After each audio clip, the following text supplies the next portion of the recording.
US President Donald Trump has just taken to social media to say his country's relationship with China is excellent.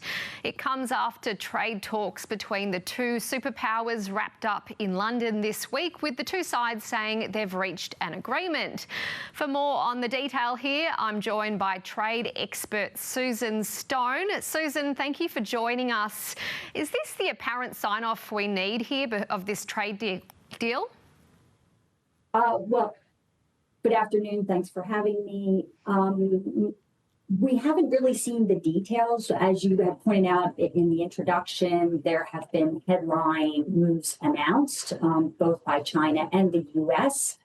These are mainly in response to rolling back some of the measures, the retaliatory measures that were put in place to the tariffs imposed by the Trump administration, and then more tariffs imposed by China.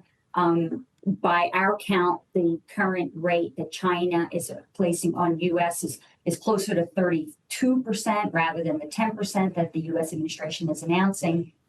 So the fundamental problems are still there. The tariffs are still in place. Depending on the outcome of the IEEPA tariffs, the retaliatory tariffs that Trump announced in April that were shown to be illegal but are still going through the court process. Depending on the outcome of that, in August, those tariffs, including on China, are expected to be reimposed. So there's still a lot going on. So in your opinion, despite Donald Trump putting out that social media post saying the relationship is excellent, is this situation still actually not fully resolved? No, I wouldn't say it's resolved at all. The lifting of the export restrictions that China's announced, they have provided, according to the U.S. Chamber of Commerce, they've provided some companies with a 6-month license. So there's a lot of uncertainty surrounding how long that access will be allowed. We don't know what kind of deal has been. China had asked for renewed or increased access to some U.S. technologies. Some of that's been granted, but most of it hasn't. The U.S. had imposed some export restrictions of its own on things like ethane, which is an energy, and those are supposed to be lifted, but again, we don't know how long. So there are steps going in the right direction, but the basic problems of the U.S. saying that China has too large a deficit and being concerned about China's rising technology, these are still there, and China is still, negotiating on that front. So there's a lot that still needs to be sorted. So, Susan, you just mentioned there the 6-month leeway that China is giving on rare earth magnets and critical minerals.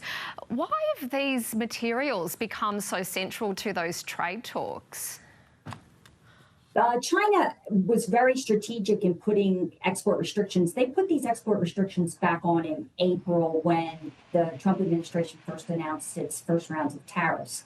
And these are used in automobile production, manufacturing across the board, defense contractors. So they're critical, especially in renewables or high-tech production.